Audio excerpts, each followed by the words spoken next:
ہمارے آقا مولا صلی اللہ علیہ وسلم جب رجب المرجب کی ابتدا ہوتی تو آپ کی جو دعاؤں کا انداز تھا اور آپ کی جو انر فیلنگز تھیں وہ بالکل some thing different from the others month, دوسرے مہینوں سے بہت مختلف ہو جاتی، اور اس پر جو روحانی کیفیات ہیں وہ غالب آنا شروع ہو جاتی، اور نبی علیہ الصلوۃ والسلام اپنی امت کو بھی ایسی ہی قلبی ایکٹیویٹی کے لیے تیار فرماتے، اور پھر حضور علیہ الصلوۃ والسلام کی مبارک زبان سے یہ کلمات تعلیم امت کے لیے نکلتے، اللہم بارک لنا فی رجب، اے اللہ ہمارے لیے رجب میں ہمیں برکت عطا فرما دے۔ اب یہاں 3 مہینوں کا ذکر کیا، رجب، شعبان اور رمضان۔ الٹیمیٹ جو گول ہے وہ تو رمضان ہے کہ نبی علیہ الصلوۃ والسلام رمضان کا انتظار رجب ہی سے فرمانا شروع کر دیتے ہیں، یعنی اتنی نبی پاک صلی اللہ علیہ وسلم کے قلب میں اس انتظار، رمضان کے انتظار کی کیفیت ہوتی تھی، اور نبی علیہ الصلوۃ والسلام اس کی تیاری کرتے، اور تیاری کے لیے اپنی امت کو اویئر بھی کرتے اور اپنے صحابہ کو اویئر کرتے اور انہیں مینٹلی پریپیئر کرتے، مائنڈ سیٹ ان کا چینج کیا جاتا کہ اب آئندہ ہماری کیفیات اور ہماری جو ڈیلی روٹین کی ایکٹیویٹی ہیں وہ کیسی ہونی چاہیے۔ تو مجھے اور آپ کو بھی ماہ رجب میں تھوڑا محسوس کرنا چاہیے، کیا ہمیں بھی رمضان کا انتظار ہوتا ہے؟ قلب کی کیفیت ہماری بدل رہی ہے، مطلب کہ ماہ رمضان اللہ کا مہمان آ رہا ہے، تو ہم نے اس کے لیے کوئی تیاریاں، کوئی پلاننگز کی ہیں یا نہیں کی؟ دیکھیے، ظاہری ترقی، پروموشن ہونی ہو نا، وہ 1 سال بعد بھی ہو تو بندے کو اس کا انتظار ہوتا ہے، 2 سال بعد، بلکہ بندے نے پہلے سے پلان کیا ہوتا ہے 3 سال کے بعد پروموشن، انکریمنٹ مل جائے گا، سال کے بعد انکریمنٹ لگ جائے گا، تو اسے انتظار ہوتا ہے۔ تو ثواب کے انکریمنٹ کا مہینہ رمضان ہے، نیکیوں کے انکریمنٹ کا مہینہ ہے، بڑھوتری کا مہینہ ہے، تو ہمارے اندر اس کی بھی اسی طرح کشش ہونی چاہیے۔ ایک تو نبی پاک صلی اللہ علیہ وسلم اس بات کی طرف توجہ دلاتے۔ دوسرا، جو رمضان کے ساتھ 2 مہینے ملے ہوئے ہیں، شعبان اور رجب، ظاہر ہے یہ تیاری کے مہینے تو ہیں ہی، لیکن پتہ چلا یہ بھی برکت والے مہینے ہیں۔ اب ان کی برکت کیا ہے؟ برکت تو ظاہر ہے، برکت کا تعلق اللہ تعالیٰ کے ساتھ جو کنیکشن ہے وہ اگر مضبوط ہوگا تو برکت بڑھے گی، تو اللہ تعالیٰ کے ساتھ جو کنیکشن ہے وہ مضبوط کیا جائے۔ وہ کیسے ہو؟ کہ وہ رمضان والے افعال جو رمضان میں جا کے کرنے ہیں، رجب اور شعبان میں ان کی عادت بنانا شروع کر دی جائے، کہ رجب میں بھی روزے رکھ لے انسان، کبھی موقع ملے شب بیداری کر لے، قرآن پاک کی طرف رغبت اس کی بڑھ جائے۔ تو ان 2 مہینوں میں اپنے آپ کو ذہنی طور پر اور فکری طور پر تبدیل کرنا، اپنی روٹین کو تبدیل کرنا، یہ نبی پاک صلی اللہ علیہ وسلم اپنی امت سے یہ تقاضا کرتے ہیں۔ اور پھر کتنا بھلا ہے وہ امتی جو تبدیلی کی کوشش خود کرتا ہے، مصطفیٰ کریم کی دعاؤں سے رب اسے نواز دیتا ہے۔ حضور نے تو اس کے لیے پہلے ہی دعا فرما دی۔ تو اللہ تعالیٰ کی خاص مہربانی یہ بھی ہے کہ رب تعالیٰ نے امت محمدی صلی اللہ علیہ وسلم کو، امام بخاری علیہ رحمہ نے اور خود صاحب مشکات نے بھی جہاں جا کے بخاری شریف کو ختم کیا نا، اس سے پہلے امت محمدی کے اعزاز پر ایک حدیث لے کے آیا، جس کا مفہوم میں صرف عرض کرنا چاہوں گا موقع کی مناسبت سے، کہ نبی علیہ الصلوۃ والسلام کے توسل سے امت کو عمریں تو کم ملی ہیں، لیکن عمروں کے لمحات کی قدر اللہ تعالیٰ نے بڑی بڑھا دی ہے۔ یہی وجہ ہے کہ پہلی امتوں کے پاس عمریں بہت زیادہ تھیں، ٹائم بہت زیادہ تھے، لیکن اس کے اندر برکت اس طرح نہیں تھی جو برکت اللہ تعالیٰ نے ہمیں عطا فرمائی ہے۔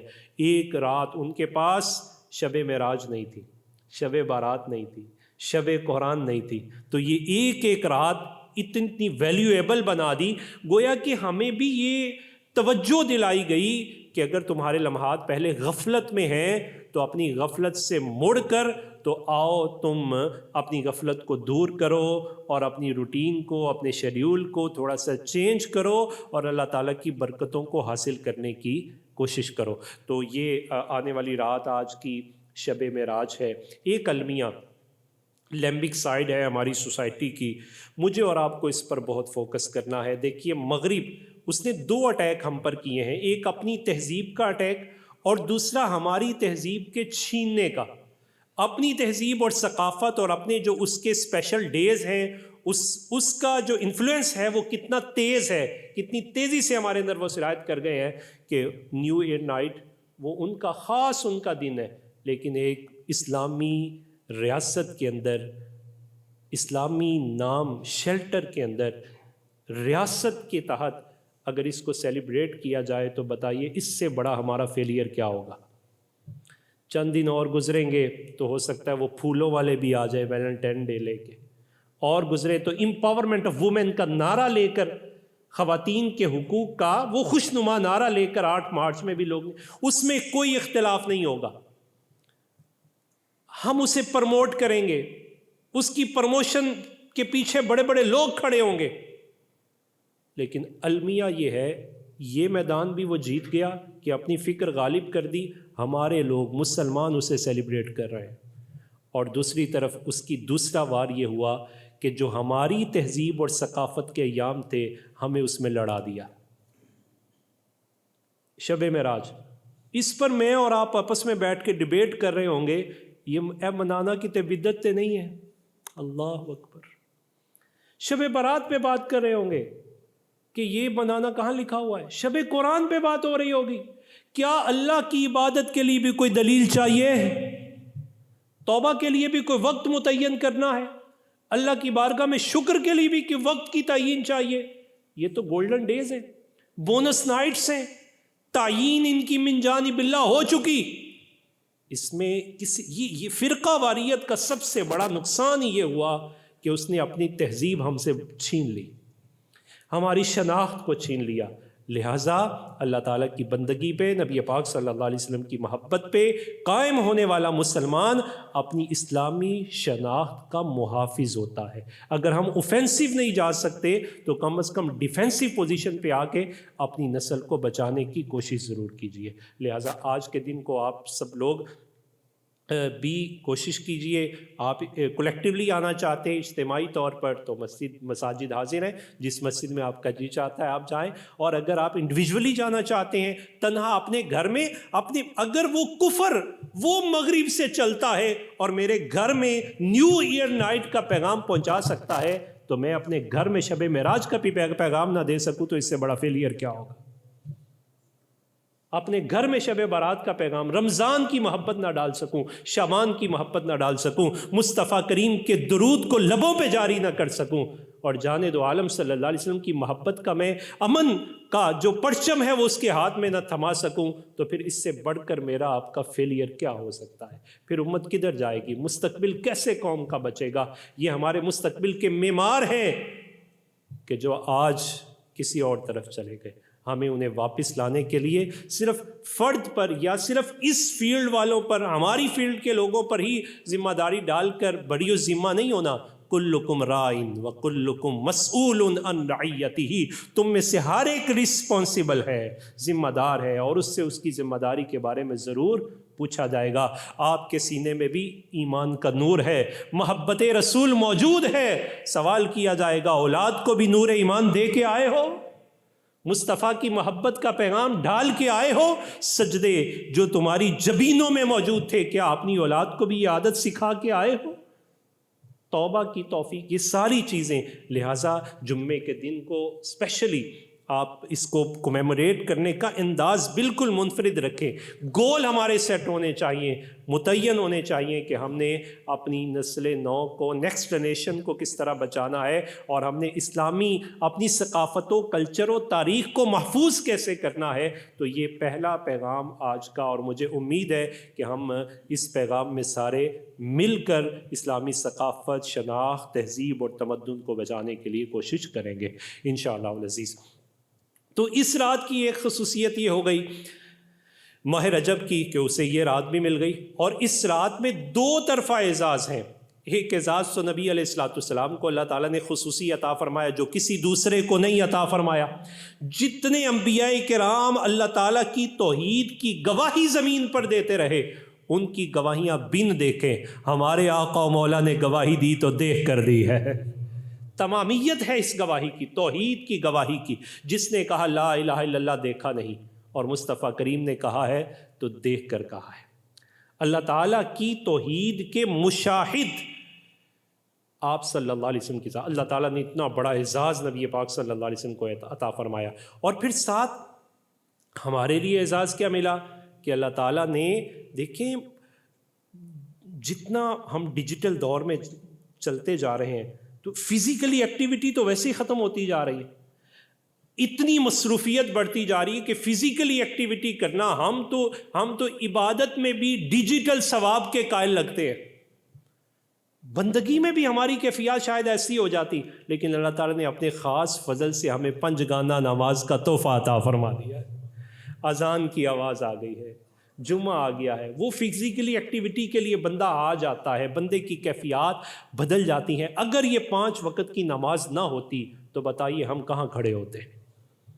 لہٰذا اس کی قدر کیجیے، قدر کیجیے جتنی قدر ہو سکے. اور قدر کی رات اور تجدید عہد کی رات کو شب معراج کہتے ہیں. نبی علیہ الصلوۃ والسلام کی عظمتوں کے ترانے اس انداز میں آپ نے بلغ العلا بکمالہ کشف الدجی بجمالہ حسنت جمیع خصالہ صلوا علیہ وآلہ. التحیات للہ والصلوات والطیبات کے مقاصد کو سمجھنے کی رات شب معراج. اور پھر اللہ تعالیٰ کی بندگی کا جو اعزاز نماز کی صورت میں ملا ہے اس کو، یہی وجہ ہے کہ اتنا بڑا اعزاز جب اللہ تعالیٰ نے نبی علیہ الصلوۃ والسلام کو عطا فرمایا تو اس میں انفرادیت کیسی ہے. جس کسی کو اعزاز ملتا ہے تو وہ خود بیان کرتا ہے، جس کی کوئی پروموشن ہوتی ہے وہ خود بتاتا ہے، خود سٹرگل اور کوشش کرتا ہے. یہ اعزاز وہ ہے رب تعالیٰ نے اپنے فضل سے اپنے محبوب کو خود عطا فرمایا ہے. اور پھر اعزاز جو ملا بیان بھی مصطفیٰ کریم نے نہیں فرمایا، خالی خود بیان فرما رہا ہے. دیکھنے والے نے نہیں بتایا، دکھانے والا بتا رہا ہے. اور پھر قرآن کی آیتیں خصوصی طور پہ سورہ اسراء میں جو ابتدائیہ ہے، مقدمہ ہے، بالکل منفرد ہے. پھر سورہ نجم میں جو اس کی کیفیات ہیں وہ اس سے بھی منفرد انداز میں بیان کی. اور کیا انداز ہے ہمارے خالق و مالک کا اپنے محبوب کے اس اعزاز کو بیان کرتے ہوئے. جو ابتدا کی وہ کیسی میننگ فل ہے. سبحان الذی اسری بعبدہ، جو گیا ہے اسے نہیں دیکھنا، جو لے کے گیا ہے اس کی طرف دیکھو.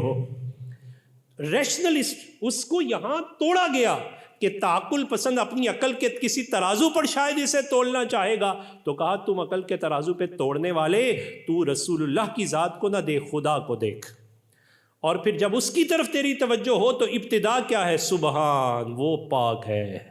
جو بھی تو عیب لگائے، جو بھی تو نقص لگانا چاہے، اس تمام سے وہ پاک ہے. سبحان الذی، پاک ہے وہ ذات. ہمیں میسج کیا ملا؟ یہ معراج مصطفیٰ صلی اللہ علیہ وسلم انسانی ترقی کا عکاس ہے. اللہ تعالیٰ انسان کو ترقی عطا کرتا ہے اس کی کیپیسٹی میں، جتنی اس کی کیپیسٹی ہوتی ہے، جتنی اس کی اس طرف توجہ ہوتی ہے، جس جانب توجہ ہوتی ہے اللہ تعالیٰ وہاں سے ترقی عطا فرماتا ہے. لیکن اس ترقی میں جو انسان کی اپروچ ہے، تھنکنگ اپروچ ہے، وہ کیا ہونی چاہیے؟ وہ بڑی سادہ سی. مصطفیٰ کریم کو اتنے بڑے اعزازات سے نوازا اللہ تعالیٰ نے، اور مصطفیٰ کریم نے اس سے بیان نہیں کیا، رب تعالیٰ بیان فرما رہا ہے. انداز بھی بیان کا یہ ہے، اللہ تعالیٰ نے عطا فرمایا ہے، اللہ ہی یہ اعزاز دینے والا ہے. تو ہمیں یہ میسج ملا، تم کسی بھی منصب پر پہنچ جاؤ، تم نے کبھی یہ نہیں کہنا کہ یہ تمہاری ایفرٹ ہے، تمہاری سٹرگل ہے، تمہاری کوشش ہے، بلکہ جملہ ایک ہی کہنا ہے، ذالک فضل اللہ، یہ اللہ کا فضل ہے. نظر بد سے بھی بندہ بچ جاتا ہے. اور کتنا خوبصورت جملہ، حاسد کو بھی توڑ دیا. قرآن کی اس آیت نے ذالک فضل اللہ یؤتیہ من یشاء، او مجھ سے حسد کرنے والے حسد نہ کرنا، یہ اللہ کا فضل ہے، وہ جسے چاہتا ہے عطا فرما دیتا ہے. تو ایک ڈائریکشن تو یہ سیدھی کر دی کہ انٹینشنلی تمہیں یہ فوکس کرنا ہے اس بات پر کہ کوئی بھی کمال تمہیں ملے، کامیابی ملے، تو اس کامیابی کو اپنی ذات کی طرف نہیں، اللہ کے انعام کی طرف منسوب کرنا ہے، اللہ تعالیٰ کی ذات کی طرف. تو جب انسان کسی دوسرے کو کریڈٹ دے دیتا ہے اور پھر اگر وہ اپنے خالق کی طرف منسوب کر دے تو اس کے اندر تو تکبر آ ہی نہیں سکتا. اس کی ایگو ویگو والا کوئی ایگو ٹون بھی نہیں ہوتی ہے ایسے بندے کی. تو جس کے اندر ایگو ٹون آ جائے اور اس کی ایگو ہرٹ ہو، اس کا مطلب ہے وہ وہی ہے کہ جس نے اپنی کامیابیوں کو اور اپنی منازل کو اور اپنی جو پوزیشنز ہیں اس کو اپنی ذات کی طرف منسوب کر لیا. اور جس نے اللہ کی طرف منسوب کیا، پھر رب تعالیٰ اس کے سینے کو تکبر سے نہیں عاجزی سے معمور فرما دیتا ہے. اس کے سینے کے اندر محبتیں ہوتی ہیں، اس کی زبان سے پھول جڑتے ہیں، وہ کسی سے بات کرتا ہے تو تبسم کی خیرات دیتا ہے، وہ کسی کو ڈیل کرتا ہے تو ڈیلنگ میں اس جیسا نرم و ملائم کوئی نہیں ہوتا۔ کیوں؟ اس وجہ سے کہ وہ جانتا ہے جس نے مجھے عطا فرمائی ہے، جو دے سکتا ہے وہ لے بھی سکتا ہے۔ کہیں کوئی ایسا کلمہ میری زبان سے ایسا نہ نکل جائے کہ جس سے اس کی مخلوق ہرٹ ہو جائے، اس کی مخلوق کو تکلیف پہنچے اور وہ میرے خلاف اپنی اپلیکیشن اس کی بارگاہ میں دے دے، تو پھر میرا کیا بچے گا؟ کیونکہ اس کا یقین تھا ملی کس کی طرف سے؟ اللہ کی طرف سے۔ تو اللہ کی بارگاہ میں، اسی وجہ سے صوفیاء اسپرچولیزم کے ایکسپرٹی نے کہا ڈرو اس بندے سے جو تمہارے خلاف اپنی اپلیکیشن بڑی عدالت میں پیش کر دے۔ اس وجہ سے یہ عاجزی اپنے اندر اس کیفیت کو پیدا کرنا، یہ پہلا سبق ہے معراجم، کہ انسان کو ترقی بھی ملے گی اور ترقی میں انسان کو جانچا پرکھا جائے گا کہ انٹینشنلی پوری توجہ کے ساتھ وہ اسے اللہ کی طرف منسوب کرتا ہے یا اپنی طرف منسوب کرتا ہے۔ پھر دوسرا پہلو کیا ذکر کیا کہ جو اللہ کی طرف منسوب کرے گا اس کی اپنی جو حیثیت ہوگی وہ کیا ہوگی۔ ہمارے آقا و مولا صلی اللہ علیہ وسلم کو کائنات میں جتنے اعزاز کسی کو دیے جا سکتے تھے رب تعالیٰ نے سارے مصطفیٰ کریم کو عطا فرما دیے ہیں، سب اعزازات ہمارے آقا مولا کو عطا فرما دیے۔ لیکن جب یہ اتنا بڑا اعزاز ملا تو مصطفیٰ کریم علیہ السلام کے لیے رب تعالیٰ نے جو انتخاب لفظ فرمایا، حضور کی جانب سے یہ لفظ گیا، رب نے قبول فرمایا۔ سورہ اسراء کی ابتدا ہوئی سبحان الذی اسریٰ بعبدہ، پاک ہے وہ ذات جو لے گئی اپنے بندے کو۔ پتہ چلا جس مقام پر بھی بندہ پہنچ جائے اسے اللہ کا بندہ رہنا چاہیے، بندہ خدا، بندگی خدا کی سرشاری اور کیفیات اس کے اندر رہنی چاہیے۔ اگر اس نے اپنے کمالات کو اپنے سر چڑھایا، بندگی سے نکل کر کوئی اور دعویٰ کیا تو پھر نتیجہ کیا نکلے گا؟ جن لوگوں کو کمالات ملے وہ زمینی کمالات تھے یا آسمانی کمالات تھے؟ ان کے کمالات کی کیفیات کسی بھی جہت میں یا کسی بھی فیلڈ کے اندر موجود تھے، خزانے ان کے کنٹرول میں آئے، ابدیت سے نکلے، کمال کو اپنی طرف منسوب کر لیا تو خدائی کے دعوے کر بیٹھے۔ پھر رب تعالیٰ نے ان کو پکڑا، وہی زمین جو ان کے لیے کشادہ تھی چیر دیا اور کہا اس کو اپنے اندر دبوچ لو۔ یہ زمین پہ خدا بننا چاہتا ہے، بھول گیا جو دیتا ہے وہ لے بھی سکتا ہے۔ جس نے یہ دعویٰ کیا کہ میری جیسی طاقت کوئی نہیں ہے تو اسے سمندروں میں یوں غرق کیا کہ غرق کرنے کے بعد قیامت تک اس کا نشان بھی بنا باقی رکھا کہ اس فرعون کو دیکھو اور دیکھ کر عبرت پکڑو، جس نے بندگی سے نکل کر خدائی کا دعویٰ کیا، حال یہ ہوگا۔ تو سبق کتنا خوبصورت ہے معراج مصطفیٰ کریم صلی اللہ علیہ وسلم کا، کہ ایک تو اس اینگل سے کہ اللہ تعالیٰ نے جو تمہیں عطا فرما رہا ہے تمہارا خدا عطا فرما رہا ہے، ذالک فضل اللہ یؤتیہ من یشاء۔ دوسرا اینگل، جس مقام پر بھی پہنچ جاؤ بندے رہو، بندے عاجز رہو، اور اس عاجزی کے لیے ہی رب تعالیٰ نے ہمیں کیا طریقہ سکھایا ہے کہ مصطفیٰ کریم کے طفیل ہمیں نماز کا عظیم تحفہ عطا فرما دیا ہے۔ اب اس تناظر میں قرآن مجید فرقان حمید میں سورہ الرحمن میں بڑی کیفیات جو ہیں وہ منفرد کیفیات سے ایک اس پہلو کو ذکر کیا گیا ہے کہ یہ جو زمین پر اللہ تعالیٰ نے انسانوں جنوں کو طاقتیں عطا فرمائی ہیں، تو پھر ان طاقتوں کے ساتھ اللہ تعالیٰ نے کچھ باؤنڈریز کو متعین کیا ہے۔ سورہ رحمان میں اس کو ایک منفرد انداز میں ذکر کیا ہے۔ بسم اللہ الرحمن الرحیم، خاص یہاں سے سنفرغ لکم ایھا الثقلان فبأی آلاء ربکما تکذبان یا معشر الجن والانس ان استطعتم ان تنفذوا من اقطار السماوات والارض فانفذوا لا تنفذون الا بسلطان فبأی آلاء ربکما تکذبان۔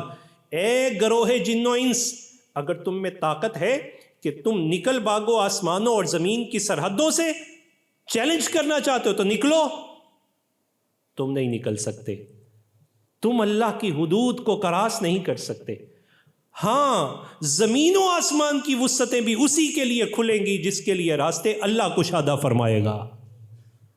تو رب تعالیٰ کس کے لیے کشادہ فرماتا ہے؟ جو اس کا بندہ بنتا ہے، جو اپنے آپ کو بندگی کے میزان پر لے کے آتا ہے، اپنے آپ کو اس ترازو پر لا کر اللہ تعالیٰ کا بندہ بنا کر پھر آگے بڑھنے کی کوشش کرتا ہے تو پھر اللہ تعالیٰ زمین کی ساری وسعتوں کو اس کے لیے آسان فرما دیتا ہے۔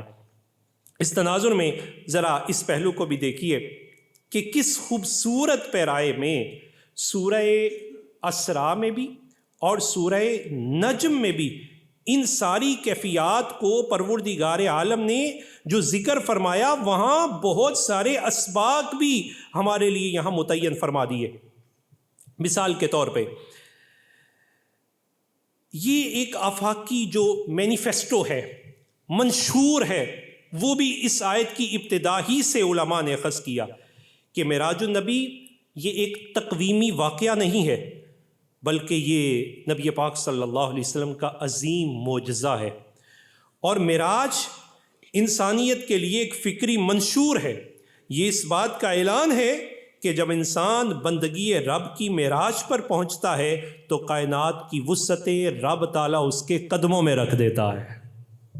بندگی خدا کا اعزاز لے کر اسے بڑھنا ہے۔ پھر اسی کو اس لفظ میں سمو دیا گیا بِعَبْدِهِ کہ عظمت کا سفر وہ اگر شروع ہوگا تو بندگی خدا سے ہی ہوگا۔ سائنس اور ٹیکنالوجی یہ وسیلہ ہے، سورس ہیں، مگر بندگی وہ اصل قوت ہے جو میٹیریلزم کے پردوں کو چاک کرتی ہے اور انسان کو معراج عطا فرما دیتی ہے۔ یہی وجہ ہے کہ آج ایلون مسک جیسے لوگ یہ مریخ پر کمندیں ڈال رہے ہیں۔ مریخ بظاہراً قرابت ہے لیکن اس قرابت پر ہونے کے باوجود بھی وہ اللہ کا قرب نہیں پا سکتے۔ دوسری طرف ٹوٹی پھوٹی کھٹیا کے اندر بیٹھا ہوا سر سجدے میں رکھتا ہے تو قرب الہی کی منزلوں کو خیالات میں طے کر لیتا ہے۔ اسپرچولی پرواز اس کی بڑھ جاتی ہے، اس کی کیفیات اس سے بالکل منفرد ہوتی ہیں۔ کیوں؟ اس وجہ سے کہ وہ میٹیریلزم کا سہارا لے کر بظاہراً بلندی پر گیا لیکن حقیقت پستی تھی، خدا کا بندہ نہیں بنا۔ اور یہ بظاہراً سورس اس کے پاس نہیں ہے لیکن سر سجدے میں رکھا ہے تو اللہ تعالیٰ نے اسے روحانی وہ پرواز عطا فرما دی جس سے وہ محروم ہے۔ قرآن مجید فرقان حمید نے اسی وجہ سے ایک بڑا سادہ جملہ، مسلمانوں کی تقویت اسی جملے میں ہے، ان اکرمکم عند اللہ اتقاکم، بے شک اللہ تعالیٰ کا کوئی قرب چاہتا ہے، وہ فزیکلی قرب ہو، اسپرچولی قرب ہو، وہ ظاہری اسباب کا ہو، باطنی اسباب کا ہو، وہ اگر حاصل کرنا چاہتا ہے تو اس کا ایک ایک اہم پہلو ہے اور وہ ہے ان اکرمکم عند اللہ اتقاکم، جو تم میں سے جتنا زیادہ اپنے سینے میں اللہ کا خوف رکھنے والا، خوف خدا جس تعلق بندگی جس کا جتنا مضبوط ہوتا ہے۔ دوسرا پیغام قرآن مجید فرقان حمید سے جدید سائنس تک آج کی دنیا جو اسپیس ایکسپلوریشن کا سفر بڑی تیزی سے طے کر رہی ہے اور اس پر نازا بھی ہے اور نہ جانے کہاں کہاں وہ اپنی بستیاں بنانے کی بات کر رہی ہے، تو سفر معراج ہمیں بتاتا ہے کہ وہ کہیں بھی چلا جائے وہ خدا کی حدوں سے باہر نکل نہیں سکتا، اس کی حدود کا پابند ہے۔ وہ جب اس کی ظاہری حدود سے نہیں نکل سکتا تو پھر یہاں حکم بھی اسی کا چلے گا، ان الحکم الا للہ، حکم صرف خدا کا۔ لہٰذا اپنی زندگی کی ایکٹیویٹی اس ساری کو اگر پلان کرنا چاہتے ہو تو اللہ تعالیٰ کی باؤنڈریز کو، حدود کو کبھی بھی کراس مت کرنا۔ جس طرح تم فزیکلی اس کی حدوں سے باہر نکلو گے، نہیں نکل سکتے، اسی طرح تم اس کے احکام کی حدود سے بھی باہر نہیں نکل سکتے۔ یہ تمہارے لیے اس سے نکلنا سوائے نقصان اور خسارے کے کچھ بھی نہیں ہوگا۔ پھر اسی آیہ مبارکہ میں ایک بڑا خوبصورت تصور کہ اسلام عمومی طور پر جو ماڈرن ایجوکیشن اور اسلامک ایجوکیشن کے ریپرزنٹیٹیو ہیں، اس کے ترجمان ہیں، انہوں نے اس کو آپس میں اینٹی قرار دیا ہے کہ شاید اسلام سائنس کے مخالف ہے اور سائنس اسلام کے مخالف ہے۔ ایسی تو بات نہیں ہے، بلکہ اسلام سائنس حقیقی سینس پاور جو دیتا ہے وہ اسلام ہی تو عطا فرماتا ہے۔ یہ ساری ڈائریکشنز جو ملتی ہیں ترقی کی وہ تو قرآن نے عطا فرمائی، اور اس ترقی کی اوج کی جو فزیکل موومنٹ تھی وہ نبی علیہ الصلوۃ والسلام کے سفر معراج میں رب تعالیٰ نے عطا فرما دی۔ یہ سفر معراج سورہ اسراء کی ابتدائی آیات یہ بتاتی ہیں کہ اسلام سائنس کا مخالف نہیں، ہاں البتہ جو بے لگام مادیت ہے نا، مٹیریلزم بے لگام، اس کا ناقد ہے۔ معراج میں آبزرویشن بھی ہے اور ایمان بھی ہے۔ مشاہدہ بھی کرو لیکن ایمان کی نظر سے کرو۔ اسی وجہ سے ریشنلسٹ نے اس کا مشاہدہ کیا لیکن ایمان کی نظر سے نہ کیا، لہٰذا وہ وہیں رک گیا، اس کے لیے گتھی سلجھ نہیں رہی تھی۔ آہستہ آہستہ وہ جتنی تھیریاں بناتا تھا وہ اپنی خود بخود توڑتا چلا جا رہا ہے، آئے دن ٹوٹتی ہے، آئے دن ٹوٹتی ہے، نئی تھیری لے کے آتا ہے، اپنی عقل کے ترازوؤں کو خود ہی توڑتا رہتا ہے۔ اور ایک اللہ تعالیٰ نے سفر معراج میں مصطفیٰ کریم علیہ الصلوۃ والسلام کی شانوں کا وہ سٹینڈرڈ قائم کر دیا کہ کسی بھی موقع پر کسی بھی دور میں کوئی اسے چیلنج بھی نہیں کر سکے گا۔ پھر اسی آیہ مبارکہ میں یہ اس بات کی دلیل ہے کہ حقیقت یعنی ٹروتھ صرف لیبارٹی کے آلات سے نہیں ملتا، بلکہ یہ جو قلب سلیم کی صفائی ہے، جو انر پیوریفیکیشن ہے، اس سے بھی آشکار ہوتی ہے۔ جب سائنس کو وحی کی روشنی میسر آتی ہے تو وہ ایٹم کو بم بنانے کی بجائے انسانیت کی فلاح میں صرف کرنے کی کوشش کرتا ہے، وہ انسانیت کی بہتری۔ یہی تصادم ہے کہ اگر سائنس اسے انسانیت کے نقصان کے لیے لے جائے تو اسلام ایسی سائنس کو پسند نہیں کرتا، لیکن اگر اسی سائنس کو اسلام کی فلاح کے لیے لے آئے تو اسلام اسی کو پروموٹ بھی کرتا ہے، پسند بھی فرماتا ہے، اجر بھی عطا فرماتا ہے۔ سفر معراج میں نبی پاک صلی اللہ علیہ وسلم کا تمام انبیاء کی امامت فرمانا اور سدرۃ المنتہا سے بھی آگے گزر جانا، حقیقت میں یہ ہیومن ڈگنیٹی کا اعلان عام ہے۔ فرشتے نوری ہیں مگر معراج خاکی انسان کو اللہ تعالیٰ نے عطا فرمائی ہے۔ نبی پاک صلی اللہ علیہ وسلم لبادہ بشریت میں یہ مقام حاصل کرتے ہیں۔ یہ سبق ہے کہ انسان محض گوشت پوست کا لتھڑا نہیں ہے بلکہ اللہ تعالیٰ کا نائب ہے جس کی پرواز ستاروں سے بھی آگے ہے۔ حضرت اقبال نے بہت خوبصورت جملے میں سب کچھ سمویا اور کہا، سبق ملا ہے یہ معراج مصطفیٰ سے مجھے کہ عالم بشریت کی زد میں ہے گردوں۔ دور حاضر میں میرا اور آپ کا لاہ عمل کیا ہونا چاہیے؟ آج کا انسان مادی طور پر میٹریلزم میں اور ٹیکنالوجی میں تو شاید رچ اور امیر ہو چکا ہے، لیکن اخلاقی طور پر موریلٹی کے اعتبار سے وہ ویک بھی ہے اور پور بھی ہے۔ معراج ہمیں 3 سبق دیتی ہے۔ پہلا سبق کہ بغیر وحی کے علم انسان کو اندھا کر دیتا ہے، خدائی قدرتوں سے آشنائی نہیں دیتا۔ علم کو مادیت کی قید سے نکال کر معرفت الہی سے جوڑیں گے تو دنیا میں بھی نفع اور آخرت میں بھی ترقی۔ اگر اخلاق کے بغیر کی جائے تو یہ سوسائڈ ہو جائے گا، یہ خودکشی ہے۔ اور ٹیکنالوجی کو انسانیت کی تباہی کے لیے نہیں بلکہ انسانیت کی بقا کے لیے استعمال کیجیے۔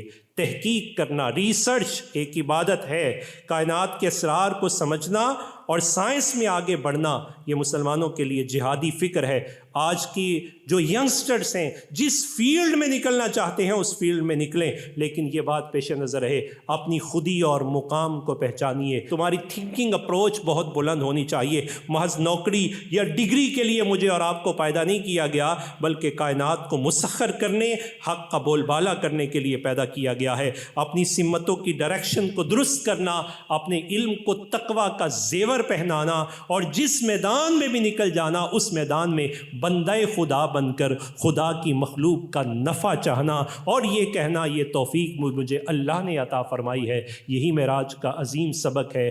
میں آخر میں پھر میسج دوں گا آپ سب کو کہ سیکٹرلزم نے ہماری ایک تباہی یہ کی کہ ہم سے ہماری تہذیبی شناختیں چھین لیں، جبکہ مغرب دور بیٹھا نیو ایئر نائٹ کی افادیت میرے اور آپ کے سینے میں ڈال چکا ہے، اور ہم اپنے گھر میں بھی شب معراج کا مقصد، شب معراج کی عبادت اور بندگی، اس میں اپنی اولاد کو لانے میں ناکام نظر آ رہے ہیں۔ شب برات، رمضان، شعبان، رجب، اس کی قدردانی، اس کی ابتدا آج کی رات سے کیجیے گا۔ انڈیویجولی بیٹھنا چاہیں تو اپنے گھر میں، اجتماعی طور پہ بیٹھنا چاہیں تو ضرور مسجد میں تشریف لائیں۔